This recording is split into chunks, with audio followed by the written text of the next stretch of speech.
Quero trazer nesta reflexão 3 pontos para a nossa meditação. Esse dia que nós lembramos São José, o seu título de operário.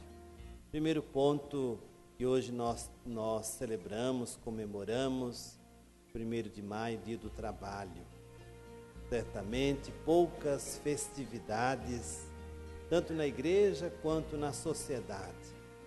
Nós vivemos um período, com certeza, de crise da consciência do trabalho. Não somente a crise do trabalho, a falta de trabalho, falta de emprego, mas a crise da consciência do trabalho.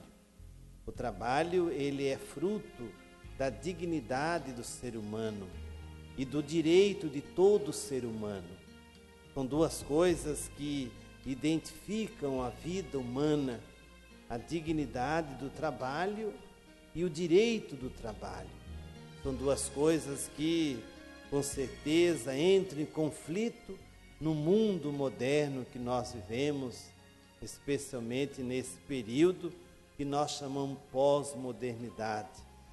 Quando nós falamos do trabalho, nós temos que pensar que o trabalho, olhando assim de um lado não somente do mundo do trabalho, mas do lado místico, o próprio Deus, ele cuidou do trabalho.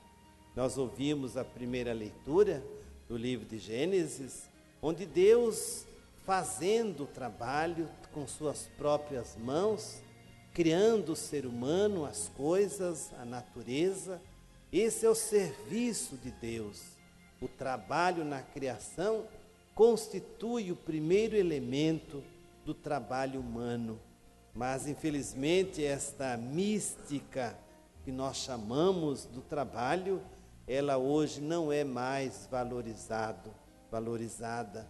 Até porque nós vivemos outro período, outro tempo, onde o trabalho voltado aos sindicatos, por exemplo, não exerce mais um papel de importância no mundo do trabalho, porque com certeza tem muita pouca coisa a ser reivindicado. E os movimentos sindicais acabaram se mancomunando, se unindo a essas outras forças, e ele não é mais uma expressão do mundo do Brasil, por exemplo, há 30 anos atrás, mais ou menos 25 para trás, não é mais uma expressão. E hoje os sindicatos estão aí mais para manter o salário e manter também as suas posições, porque é isso que acaba dando como direito à vida sindical. Jesus, ele também foi um trabalhador. E aqui nós encontramos, talvez, o ponto mais delicado, importante, e aqui entramos na segunda parte do Evangelho, ou na segunda parte da nossa reflexão. Quando Jesus ensinava na sinagoga, o pessoal ali, embora sabendo quem era, conheciam, mas eles tiveram uma certa dúvida a respeito de Jesus, como que duvidando dele, perguntando: mas quem é este Jesus? Vocês vejam que a vida escondida de José e de Maria, com certeza, é um enigma, é um segredo, é um mistério que o próprio Evangelho de Mateus, o capítulo 13, tenta mostrar esse segredo. Se todos conheciam a família de Nazaré, por que será que eles não entenderam o porquê desse Jesus? Na pregação, por exemplo, quando se abre o livro de Lucas, no capítulo 4, onde Jesus entra na sinagoga e lê ali o texto de Isaías, e Jesus faz a primeira manifestação pública da sua sabedoria. O pessoal se questiona de onde veio toda esta sabedoria. E aqui a gente poderia pensar assim: com certeza a sabedoria de Jesus não veio de Deus, veio da família que ele tinha. A família que era José e que era Maria. A sabedoria humana não é Deus quem nos dá.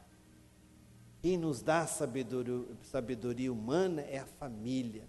Quando a família entra em crise, a sabedoria humana também entra em crise.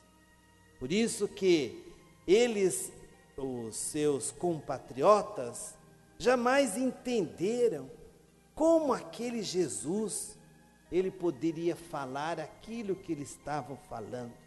Isso foi tão absurdo que eles disseram assim: de onde vem toda essa sabedoria e esses milagres? Esse não é o filho do carpinteiro e sua mãe e seus parentes, que todos nós conhecemos? Eles ficaram admiradíssimos com esse Jesus. E aqui você pode já ir concluindo a necessidade da família. Então não se fala de José sem família, não se fala de Jesus, de Maria e de José sem a família. E a família passa por uma grande crise. Nesses últimos dias, o Congresso Nacional Brasileiro está discutindo o sentido da família. Não se quer mais pensar na família como homem e mulher, como pai e mãe. É genitor 1 e genitor 2. Não tem a relação de sexo, de masculino ou de feminino. Para estes, a família é um dado simplesmente religioso. Essa família que nós conhecemos, onde homem se casa com mulher e mulher se casa com homem, e para ele, para o Congresso Nacional, para muitos daqueles que ali estão defendendo suas ideias, é simplesmente uma coisa religiosa. Então a crise da família passa por aí.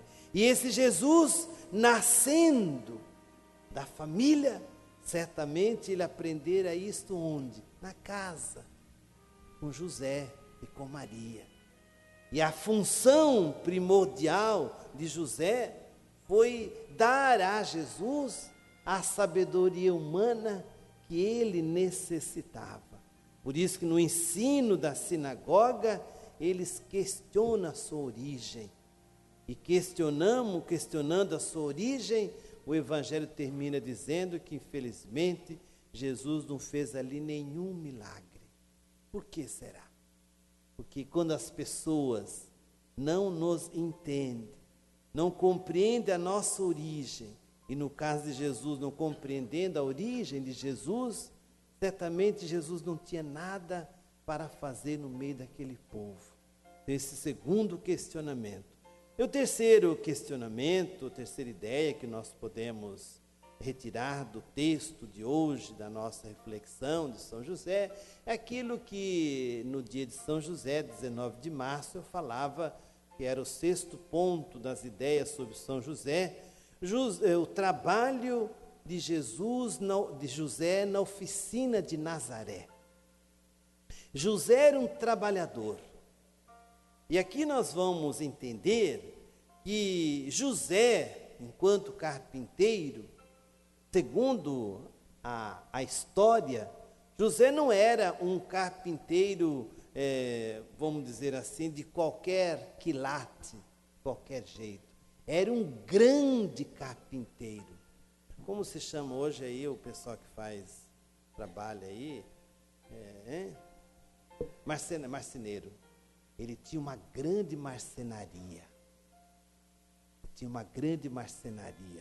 Porque a ideia que nós temos de José, irmãos, é uma ideia muito equivocada. Geralmente nós tratamos José com ínfimo falta de respeito. Nós não achamos que José era realmente um homem fantástico. O fato de José não aparecer nos evangelhos apenas como um homem do silêncio, e normalmente nós vemos as fotografias, as imagens de José com uma pessoa envelhecida, recai sobre São José a ideia também negativa que nós temos da classe social dos idosos, com pessoas improdutivas, com pessoas que não têm mais nada para oferecer à sociedade, a não ser problemas e dificuldades. Por isso que o Papa Francisco, quando ele esteve aqui no Brasil, ele disse que duas características nós temos que nos preocupar: com os jovens e com os idosos. Os jovens que necessitam de formação e os idosos necessitam de ser compreendidos na sua idade, para que a sua idade retrate a sua sabedoria. Pois bem, esse Jesus que tinha a sua oficina e esse menino Jesus que nascera e certamente ele aprendeu a sua profissão na oficina de Nazaré, eles viveram de uma forma oculta. E ali naquela mesma oficina acontecia o quê? Desenvolvia-se o quê? O mistério daquele menino. Porque se sabe que as coisas bastante importantes não são em geral reveladas. Elas acontecem no silêncio. Por isso que esse Jesus, ele cresce como homem à sombra dos seus genitores, isto é, de José e de Maria. Ele não precisava, não necessitava dos outros. Com certeza, segundo a educação daquele tempo, José e Maria foram os primeiros professores de Jesus. Naquele tempo não tinha escola pública nem particular. Os filhos aprendiam em casa e na sinagoga. Porque se Jesus, aos 12 anos, segundo o texto do Evangelho, ele se perdera no templo e discutia com os doutores da lei. Imagine você hoje, um menino, depois de quase 2000 anos, o qual menino hoje discute assuntos de fundamental importância com doutores da lei. E esse Jesus discutiu. Então ele aprendeu a sabedoria onde? Deus? Não. Deus não faz esse tipo de milagre. Ele aprendeu isso em casa, na família. Então José e Maria não eram uns bobões, como às vezes nós pensamos e nós imaginamos. Por isso que nós que somos da São José, temos que voltar a valorizar São José como um grande homem, um grande estadista, porque a própria palavra José já revela quem ele é. José é o homem da prosperidade abençoada. Essa é a tradução do nome de José em hebraico. Então fica aqui, queridos irmãos, este detalhe do Evangelho. E finalmente, ainda para sintetizar, quando José assume o compromisso de ser o pai adotivo de Jesus, aqui entra uma coisa que na psicologia chama-se ressentimento. José não ficou nem um pouquinho ressentido por ele não ter participado fisicamente do nascimento de Jesus. Porque às vezes o ressentimento é que traz machucaduras em nós. José foi aquele que ouviu e escutou a voz de Deus e deu entendimento, deu atividade, deu sabedoria àquilo que Deus havia como proposta para ele. O detalhe de José é que José não tinha projeto próprio. O projeto de José era o projeto de Deus. E quando o meu projeto se casa com o projeto de Deus, dá tudo certo. E José fez isso na vida. Então eu que sou devoto de São José, vou aprender isto e me perguntar: o meu projeto de vida casa-se com o projeto de Deus? Se meu projeto de Deus casa-se com o projeto de Deus, vai dar tudo certo na minha vida. É por isso que certamente, talvez muitos casamentos não dão certo por isso. Porque o casal tem um projeto, mas não é o projeto de Deus. E quando os dois têm o mesmo projeto, humano e divino, aí com certeza a bênção se realiza. Então fiquemos aí com essas 3 ideias a respeito de São José e peçamos a São José a sua bênção, a sua proteção. De pé, façamos as nossas orações, pedindo ao Senhor, na sua sabedoria, que tenha compaixão de nós e em